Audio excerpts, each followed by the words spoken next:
Morning friends, today we are going to talk about the Australian student visa, the whole admission process to the visa process. So how do you get an Australian student visa? First and foremost is the part of getting an admission to the Australian universities. The Australian education system is divided between TAFEs, that is technical and further education, after the post-secondary. So most of the students after year 10 you can get either into a vet sector, which is vocational and educational and training, or you can go into a higher education sector. So even your year 11 and year 12 in Australia can be chosen from a vet sector. Many students go directly from year 10 to the vet sector also. So what is a vet sector? Any trades courses like hospitality, technical trainings, motor mechanic, diesel mechanic, painting, draftsman, so any technical fields where you get the job outcome immediately after a diploma or a certificate program is a vet sector.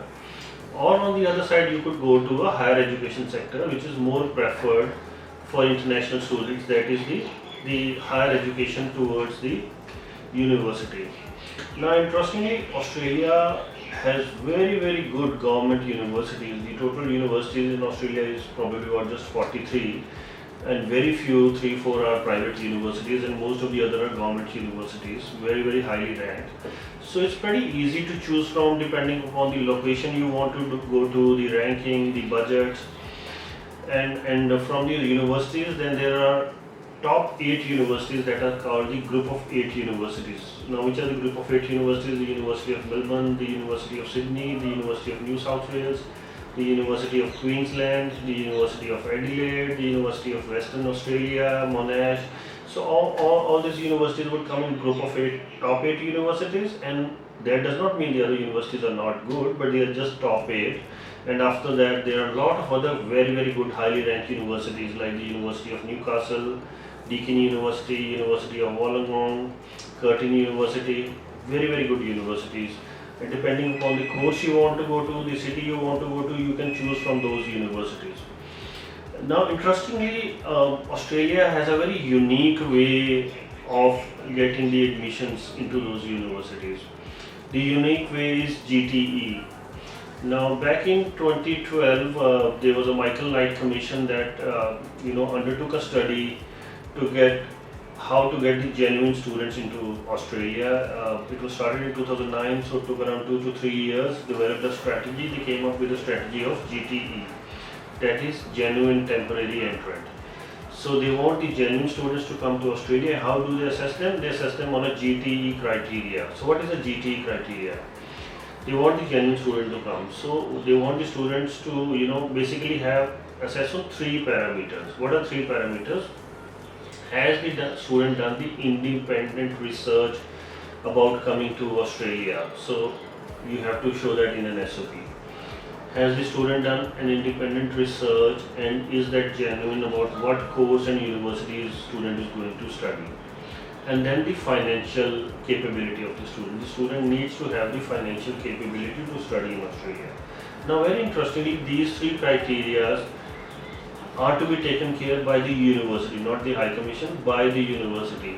So most of the assessment level 1 universities, you don't even need to provide your documentation of financial or otherwise to the High Commission to get a visa. Although, I'll give a disclaimer here, although the department emphasizes that you should attach all the documentation that helps them to take a decision based on your documentation more easily or better.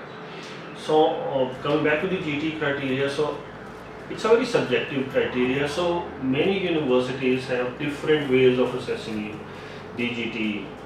Some universities would take interviews, some would not take interviews, some would look at your financial capability, the others would depend on the agents to look at the financial capability. So the criteria I'm talking about, the interviews, the financial documentations, the SOP, it does not mean that they do not take it. It only means that because the Michael Knight said the agent and the universities should be a partner in this process, so many universities rely on their agents to assess the students. So if some university is not taking an interview, that means the agent is supposed to take an interview or give them an authorization that the student is good to go. and is good match for the university to study. Now, why do they take this GT? Because they just need the genuine students who want to come there and complete that course. So on these GT criteria, you apply for an admission. So many students ask the questions, why does Australian universities take such a long time to issue an offer letter or an unconditional offer letter? Sometimes the conditional offer comes within days, but unconditional letter may take up to months. So GTE is the major reason. There's a high volume of applications. Now there's a lot of staff who is going to assess the documentation. They would ask a documentation in steps also, and then they will ask for you a statement of purpose in between. So there's a lot of things to be done in between. That is why a lot of time is taken to assess a student on the basis of GTE. And of course, the number of applications they're getting is huge these days, so that is also one of the delays in assessing a GTE.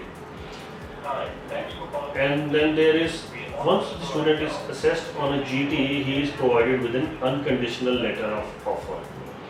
Once the student is given an unconditional letter of offer, you get in touch with your agent, you transfer your tuition fee. Once you transfer your tuition fee, you have to sign the agreement with the university that comes with an unconditional offer letter, and you apply for an ECOE. What's an ECOE? ECOE is an conditional confirmation of enrollment. So it's an electronic confirmation of enrollment. So it's an electronic document that is generated through a software named Prism. Now Prism is a software where a student data is preserved through the whole journey of his temporary visas. So Prism is a software which is accessed by the universities or education providers and the High Commission. So High Commission can look into the COE code and see what is the criteria taken by the university, and all the information the university provides can be seen on a COE. So that's how you get a COE. So once you got a COE, that is like a fee receipt to you. So you can apply a visa, and the visa is applied on the IME account of the agent. So whosoever agent has helped you get a COE or assessed your GTE is supposed to lodge your application. So any agent who represents a particular university has to lodge that application, because this is the agent who has helped get you the GTE done. So the agent takes that responsibility to lodge the application. So your financial documentation should be ready according to the requirements. That is, 1 year financial documents are required. So how do they calculate that? 1 year of tuition fee, 1 year of living expenses and travel expenses, and they add that. Any tuition fee you have paid is minus from that amount, and the rest of amount you have to show. There is no such criteria. Many people say that it should be 3 months old or 6 months old. No, there is no such criteria. The only criteria is that the funds should be seen to be available to the students. So somebody may have got recent funds, but they sold their land or something. So if they can show that this is the source of the funds they got from, you need to have old funds for that. So the funds are available to the students. You prepare an applications. We as an agent help you prepare those applications. We lodge the visa applications on the IME account. Once the application is lodged, some students even get the auto grants. So Australia is the only country that provides auto grants. 65 is very good. Instantly you lodge an application, you may get a visa. Or most of the times we are getting between 2 to 3 weeks the visas.